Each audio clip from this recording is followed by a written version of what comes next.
Hello everyone, welcome back to Basket Bricks. Today we're taking only a slight look back in time to around 2011 with this classic clone battle pack. Now, the build here I'm quite satisfied with. This is just a classic clone speeder. It's scaled, I'd say, rather accurately. It has a decent amount of detail. For the day, I think this was rather great.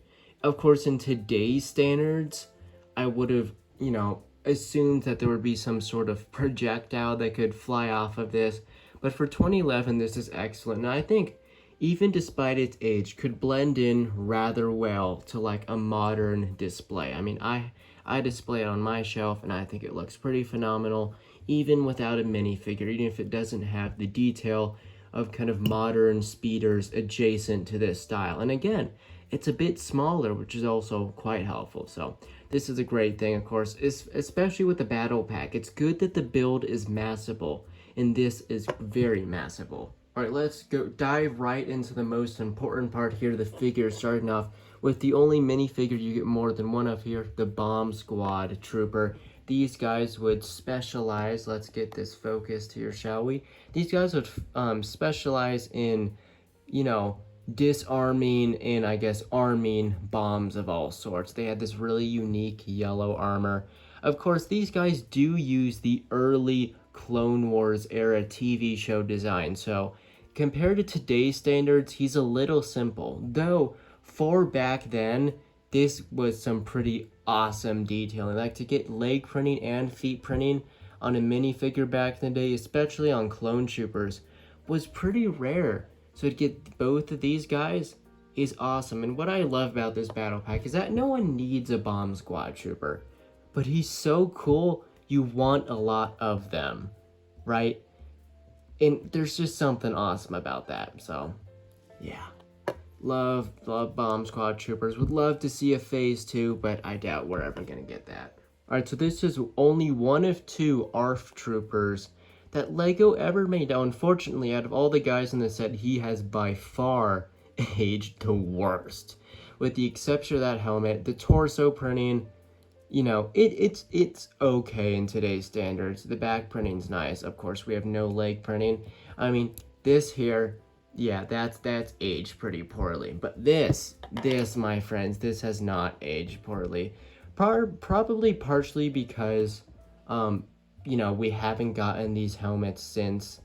I love ARF Troopers. I want LEGO to make more of them so bad, though unfortunately, I doubt they will anytime soon. It'd be lovely if they could, but honestly, even with that outdated body, just putting that helmet on this guy elevates him so much. Now, this helmet looks fantastic on modern clone troopers especially, so I'd highly recommend plopping that on some modern ones, even with some of those additional highlights there. It's still great for just a generic ARF Trooper.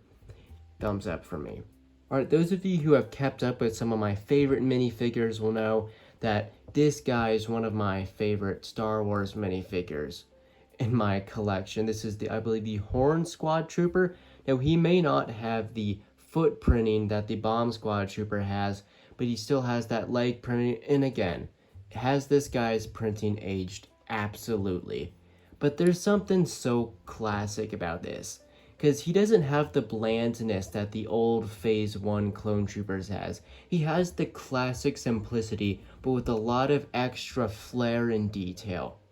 And as long as you don't look at the head, I think this is a rather fantastic figure. Now, as I've kind of stated briefly when talking about the Bomb Squad Troopers, this is kind of a unique battle pack in the sense that we get really, realistically, not super massable figures. No one needs an army of Bomb Squad Troopers or Horn Squad Troopers, but these minifigures are just so incredibly cool and unique that you want really as many of them as you can. And this is kind of what I would like out of a lot of battle packs. As much as it is nice and super helpful to have battle packs of just super massable minifigures, it's also really great to get battle packs of minifigures that really wouldn't appear in any other sets. Minifigures that are still very massable, but are incredibly unique, and it's really great to get these incredibly unique minifigures in such a small and inexpensive set. This is still, while it's, not the cheapest battle pack you can get used, it's still relatively accessible unless you only collect new sets, of course. And to get all these minifigures on their own, if you're just going to buy them without the speeder, just on the off market, you should once again get them for fairly reasonable prices, especially if you're just parting them. Like, all you really need is this guy's helmet. So yep, that is my thoughts on this awesome battle pack. I actually owned this as a child, as a younger man, child, whatever you want to call me. And so it was great to come back to this set and finally look at these minifigures again. So if you enjoyed the video, you know all the junk, subscribe, like, all that stuff. So yep, hope to see you in my next video. See ya.